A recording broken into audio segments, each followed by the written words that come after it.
তো বন্ধুরা, এই দিদি কোথা থেকে এসেছে দিদির মুখ থেকে তোমরা শুনে নাও। তো বলো দিদি। আমি এসেছি আসাম থেকে দিদিভাইয়ের সাথে দেখা করতে আর কিছু মোবাইলের সেটিংটা ঠিক করতে।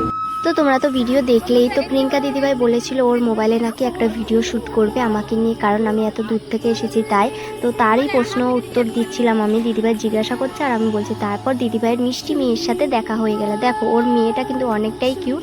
ওকে নাম জিজ্ঞাসা করছিলাম, ও দুষ্টমি করে পালাচ্ছে দেখছো। তারপর এদিকে প্রিয়াঙ্কা দিদিভাই বলছে সবার সাথে ফটো তুলবে, তো সবাইকে বলছে লাইনে দাঁড়াতে সুন্দর করে। তো সবাই মানে একসাথে তো ফটো তোলা সম্ভব না, তাই না? সবাই তার জন্য অনেক ম্যানেজ করছি, এদিকে ওদিক করছি, তবুও মানে ফোনে জায়গাই হচ্ছিল না।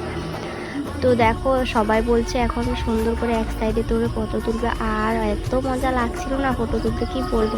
তো আমরা অনেক ফটো তুললাম, সবার সাথেও দেখা হলো। আর এদিকে লম্বা দিদিভাইয়ের একদমই জায়গা হচ্ছিল না, দেখো কীভাবে ফটো তুলছে। সবাই দিদিভাইকে দেখে হাসছে, তাই না? আর দেখো ও সবার থেকে লম্বা বলে কি করছে, দেখো এত হাসি পাচ্ছিল। যাই হোক, ফেসবুক জিন্দাবাদ, ফেসবুক জিন্দাবাদ, ফেসবুক জিন্দাবাদ। ভিডিও করা নিয়ে অনেক কথা বলে সবাই, কিন্তু দেখো এখানে এসে এতটা ভালোবাসার মানুষের সাথে দেখা হবে কখনো ভাবতে পারিনি। এখানে এসে মনে আরও সাহস পেলাম ভিডিও করা নিয়ে। তো সব কিছু ঠিক করার পর এখন বাড়ি যাওয়ার পালা। আর এতটা জার্নির পর এখানে এসেছিলাম, এখন আবার বাড়িতে চলে যাব। আর তোমরা সবাই জানো নিউ জলপাইগুড়ি আসাম থেকে কতটা দূরে, প্রায় একদিনের রাস্তা।